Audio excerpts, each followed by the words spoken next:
बच्चों, आज हम परिसर 2 में पाठ 3 मराठा सरदार भोसलों का पराक्रमी घराना के बारे में पढ़ेंगे।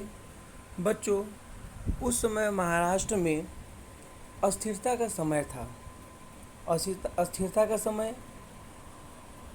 में क्या था बच्चों कि हमने इसके पहले वाले पाठ में पढ़ा कि संतों के कार्य पाठ में पढ़ा कि जैसे संत भक्ति भाव का संचार किया उसी प्रकार मराठों ने भी शौर्य पराक्रम का निर्माण किया। बीजापुर के आदिल शाह और अहमदनगर के निजाम शाह के बीच युद्ध होता था, जिसमें जिसमें जिसमें सेना की आवश्यकता होती थी।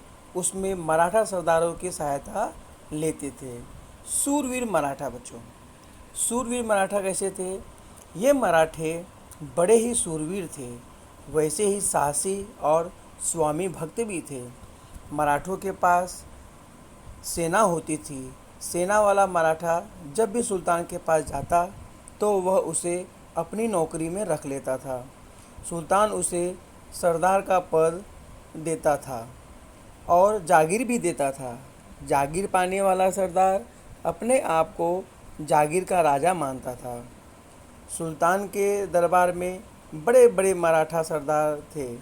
उनमें सिंध खेड़ के जाधव, फलटन के निम्बालकर, मुधोल के घोरपड़े, जावली के मोरे, एलोरा के भोसले।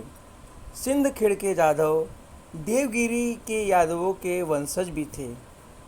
शिवाजी महाराज की माता जीजाबाई सिंध खेड़ के लघुजी यादव की बेटी थी।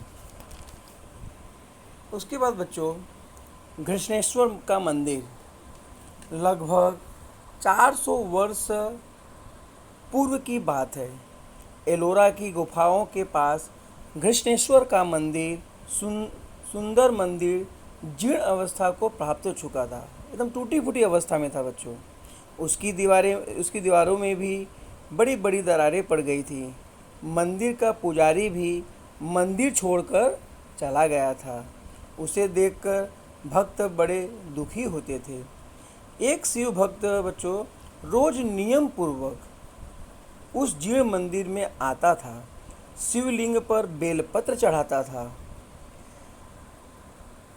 एक दिन उसने मजदूरों को साथ लिया और मंदिर की जीर्ण दीवारों की मरम्मत करवाई। और ये कौन था बच्चों? वे थे मालोजी राजे भोसले, एलोरा के मालोजी राजे भोसले बच्चों।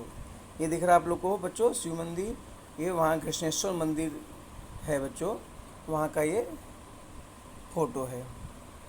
उसके बाद बच्चों, एलोरा के भोसले, मालोजी राजे भोसले महान शिव भक्त थे बच्चों। ये मालोजी राजे हैं, ये महान शिव भक्त थे। विठोजी राजे उनके छोटे भाई थे। उत्तर मुगल शासक ने निजाम शाही पर आक्रमण कर दिया। दौलताबाद निजाम शाह की राजधानी बनी। वहाँ पर मलिक अंबर नाम का एक वजीर था बच्चों। ये मलिक अंबर है, बड़ा ही पराक्रमी और बुद्धिमान था ये। उसने भोसले का पराक्रम देखा था। उनकी प्रशंसा निजाम शाह से की और निजाम शाह ने मालोजी राजे को पुणे और सूपे परगनों की जागीर दे दी। भोसले का घर वैभव संपन्न हो गया। उमाबाई मालोजी राजे की पत्नी थी। उनके 2 बेटे थे, शाहजी और शरीफ जी। जब शाहजी 5 वर्ष के थे तब मालोजी राजे युद्ध में वीरगति उन्होंने पाई। विठोजी राजे ने अपने भतीजे और जागीर की रक्षा की। शाहजी राजे के साथ लखूजी जाधव की बेटी जीजाबाई का विवाह धूमधाम से संपन्न हुआ बच्चों। उसके बाद शाहजी राजे के बारे में देखिए बच्चों, ये शाहजी राजे हैं। शाहजी राजे ने मालोजी राजे की जागीर शाहजी राजे को दे दी। मुगल सम्राट ने निजाम शाही को जीतने की योजना बनाई और उनसे मुग़लों से आदिल शाह भी मिल गया। तब निजाम शाही को बचाने के लिए शहाजी राजे और मलिक अंबर दृढ़तापूर्वक लड़े।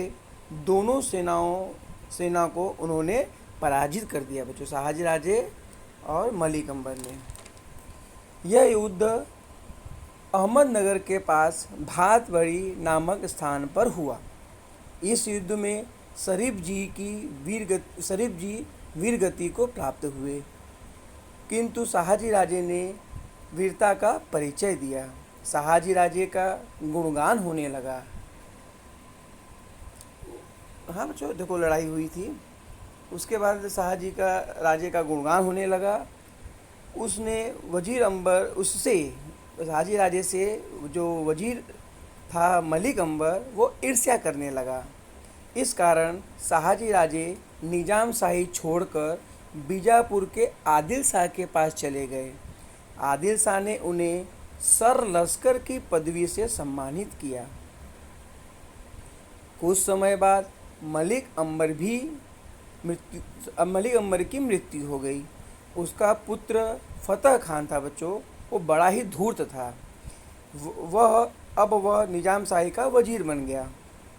मुग़लों के भय के कारण निजाम शाह की मां ने शहाजी राजे से वापस आने की प्रार्थना की।